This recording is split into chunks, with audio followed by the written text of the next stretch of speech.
First of all, I want to thank you all for joining us today, and a special thanks to Whole Foods for hosting us and allowing us to use this space. They've been big supporters, and so we're happy to be able to partner with them on this. For those of you who don't know me, my name is Ryan Zinn. I kind of wear two hats. I am the political director for Fairworld Project, and I am also the organic and fair trade coordinator for Dr. Bronner's Magic Soaps. Today, the big topic of conversation is climate change, and especially how it relates to agriculture. And we are very honored to have Rodale Institute and Coach Mark Smallwood with us today. He's the executive director, and they've been doing amazing work for over 30 years. And most recently, they've been able to release a white paper on regenerative organic agriculture and climate change, which I think is really groundbreaking and hopeful. And then I will follow up with a little bit of a talk about sort of the relationship between agriculture, climate change, and how it impacts small producers, specifically in the Global South. Afterwards, we'll have a little bit of Q&A. We also have it being recorded as well, so if you'd like to not be on TV, please let us know. Anyways, without further ado, Coach Mark Smallwood. Good morning, everybody. So I want to thank Ryan and Dr. Bronner and this invite. Of course, I have a very, very soft spot in my heart for Whole Foods as well. I was the Mid-Atlantic Green Mission Specialist for Whole Foods before I joined Rodale, so I'm still a big fan. So thank you. So this past year we worked 6 or 7 months putting together this white paper entitled Regenerative Organic Agriculture. The most important part are the last 3 or 4 pages, because that represents all of the research. There's some deep science here validating this white paper. There's nothing here that we thought was going to go public without us being bulletproof. So it's important for you to know that our founder, J.I. Rodale, was the first person in North America to write these 2 words together, organic agriculture. He wrote them on a chalkboard in 1940. And so we are considered to be the birthplace of the organic movement. Upon his passing, his son Robert took over the Institute, and he added the word regenerative. And I want to be clear with everybody so you understand what Robert was thinking about. He looked at his father's words, organic agriculture, and then his famous phrase, healthy soil, healthy food, healthy people. You've all probably seen that. And Robert said, let's take it another level. How can we go beyond just health? How can we regenerate and make things better than the way we found them? So in farming, for example, we always talk about how our farm is better this year than it was last year, every year. And Robert's thought was, can't we even apply that to individuals? Can't relationships with single people be regenerative and better tomorrow than it was today, every day? And can't that expand out into communities and regionally? And his vision was really a global regeneration, leaving the planet a better planet tomorrow than it was today, every day. I think that's how we work every day at the Rodale Institute. So I've been a beekeeper for about, I think this is my 19th year. On that frame of bees, there's about 2,000 bees. In a good, healthy hive, you have usually 3 boxes of bees. They call them supers. And there's usually 10 of those frames, so 20,000 bees in each box. So a good, healthy hive, about 60,000 bees.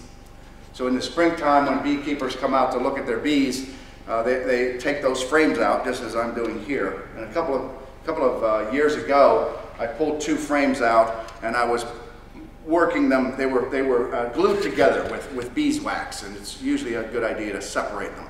And while I was separating them, I dropped one. So now there's 2,000 bees at my feet and 2,000 bees in my hand, and they immediately begin to communicate with each other.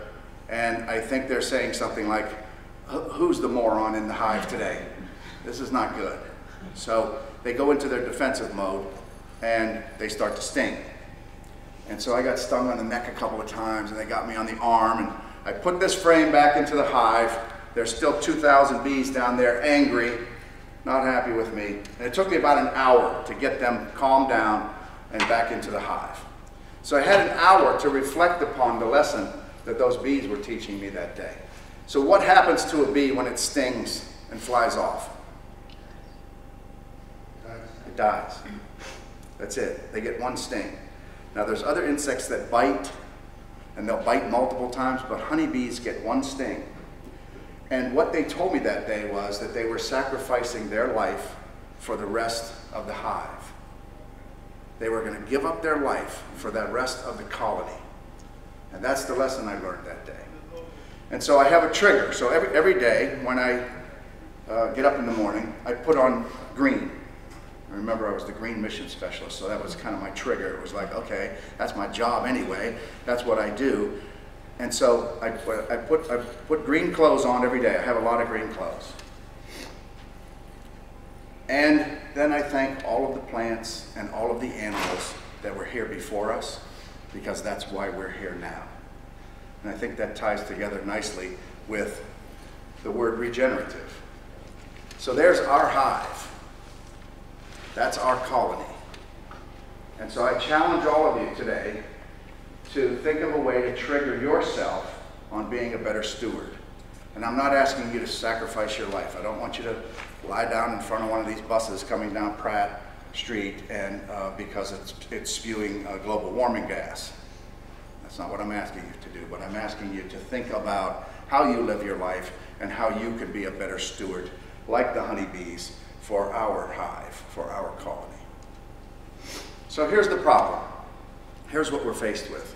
There's too much carbon dioxide in the atmosphere. There's other global warming gases, but carbon is the one that we can affect with organic agriculture. So that's the focus on what we're doing at the Rodale Institute. So nature does something very, very well. Nature keeps things in balance. There's a water cycle, there's a carbon cycle, there's nutrient exchange in the soil, there's all kinds of things going on in the natural world that all of it basically takes care of itself. And what's happened now is that we've put too much carbon dioxide in the atmosphere. And how that's happened is, I guess, still for some debate, but the fact that it's there is not for debate anymore. We're over 400 parts per million, 350 parts per million is balance.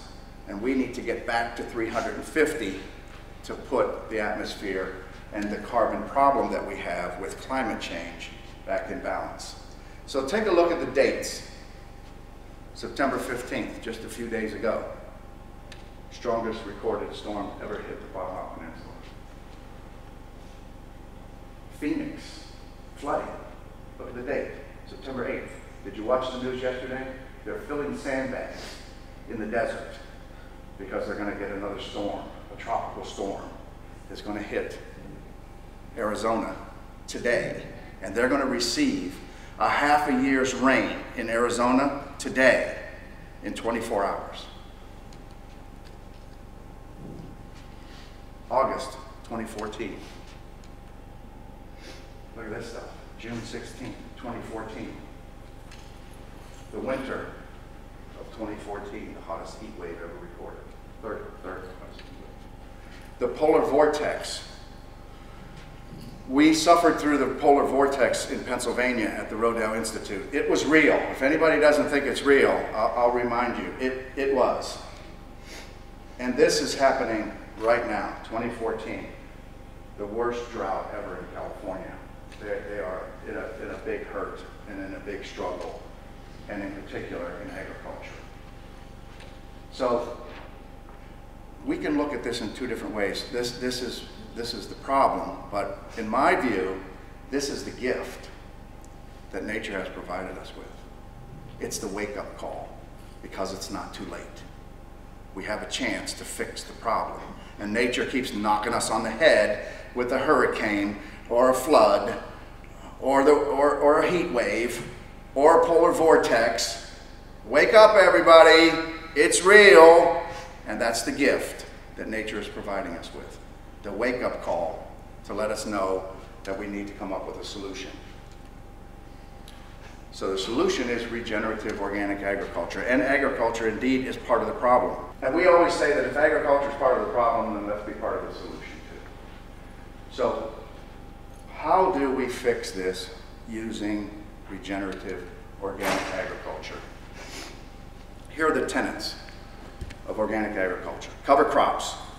Keep soil covered with green plants. Crop rotations. Biodiversity. Reduce tillage, all the way up to organic no-till, which we actually invented at the Rodale Institute with our roller crimper technology. And of course, the food for the stomach of the earth, compost. And here's how simple it is. This is not technical. It's so simple. It's 6th grade science class. Photosynthesis. Green plants take carbon dioxide out of the air, convert it into a liquid, and send it down as what they call as an exudate. It's simple sugars down into the soil. And as long as you have healthy biological soil, they eat the carbon chains. It's candy, it's sugar. Green plants take the ingredients out of the air, make cake and cookies for the microbiology that live in the soil, and they eat it up. And then when we use cover crops, crop rotations, no-till, and compost, we allow those microorganisms to hold that in their body until the carbon actually becomes part of their molecular structure. And when that happens, that carbon stays in the soil for generations. That's called carbon sequestration. So I can't make it any simpler. I don't think. Do we get it? Photosynthesis, healthy biological soil. And we do that with a regenerative process, and I'll be saying this over and over. In regenerative organic agriculture, we build soil. We make the soil better this year than it was last year, every year. That's sequestration. So watch what happens. Here's what our white paper says. We can mitigate 100% of the current emissions with a global transition to organic agriculture. We can mitigate 100% of the current emissions. But watch what happens. If we take cropland and shift it to the regenerative organic model, it's 40% of the annual emissions. We globally take pastures and manage them regeneratively. We sequester 71%. And so people look at me and they say, wait a minute, Coach, that's more than 100%. How can that be? It's 111%. And what happens when we do this globally is that we take care of current emissions at 100%, and then we begin to draw down those excesses.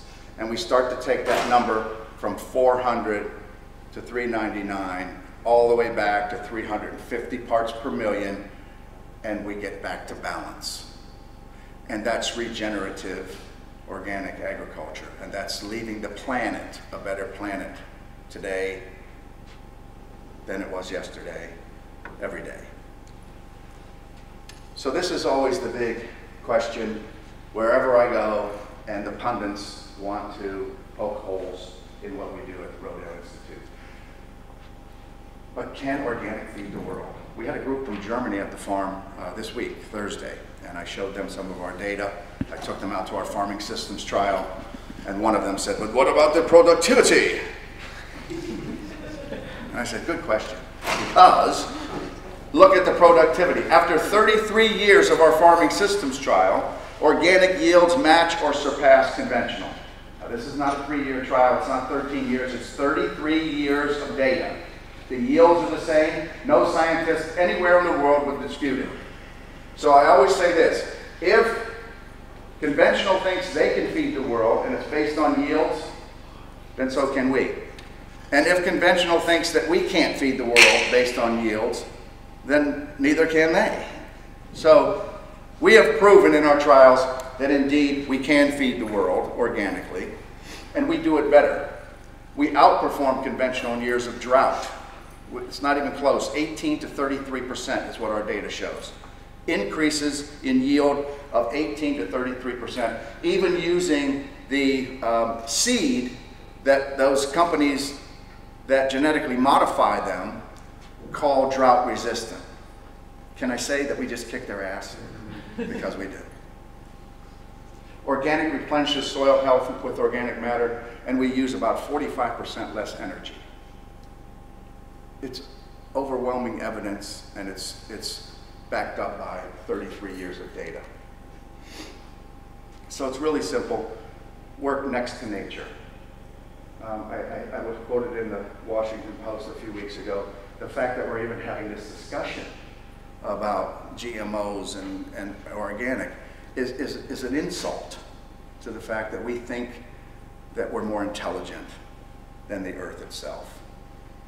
And if we work next to nature and work with nature, we get back in balance and everything will be regenerative. So what are we doing? The white paper, of course, proving that we can indeed draw down the carbon. And October 1st, I am leaving the Rodale Institute with white paper in hand, and I'm walking to Washington, D.C.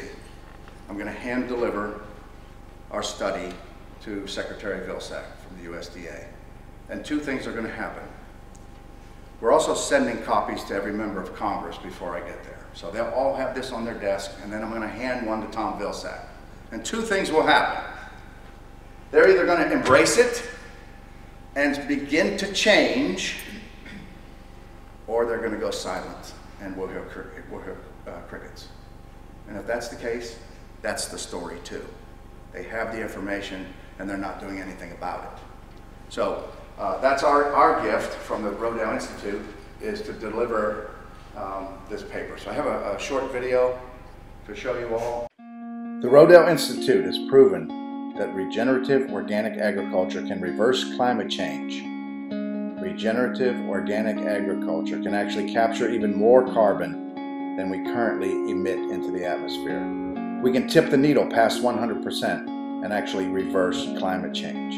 We know that agriculture has played a role in creating climate chaos, but now with your help, it can be part of the solution.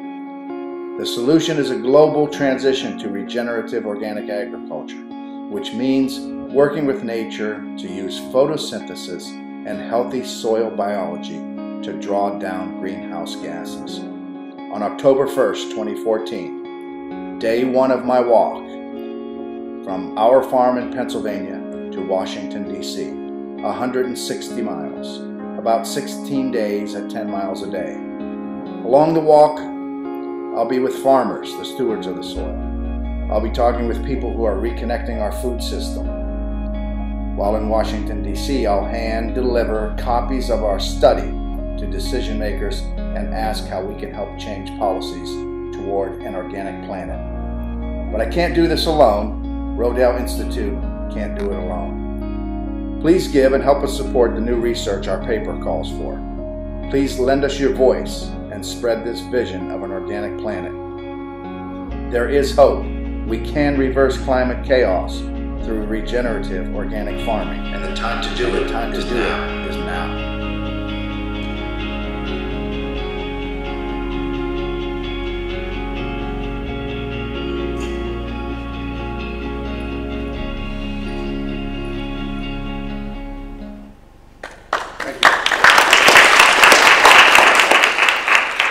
I want to end the way I always end. This effort and what we do at the Rodale Institute, every day, how we live, is not about us. It's about future generations. It's about our children and our grandchildren, our great-grandchildren. When they look back on us and want to know what is the legacy that we left behind, did you leave us a better place? They're going to ask one question, and there's going to be two possible answers. So the question will be, so were you involved in all of that? And one of the answers will be, yes, I was, and I'm sorry. We blew it. We're ashamed, and we don't know how to explain it. Or the question will be, so were you involved in all of that? And the answer will be, yes, I was. So proud to say that I got involved in that. And I remember the day, the light bulb went on for me. And I started living my life for you and your future. And I left behind a better place by understanding that we could accomplish things previously thought to be impossible. Thank you all.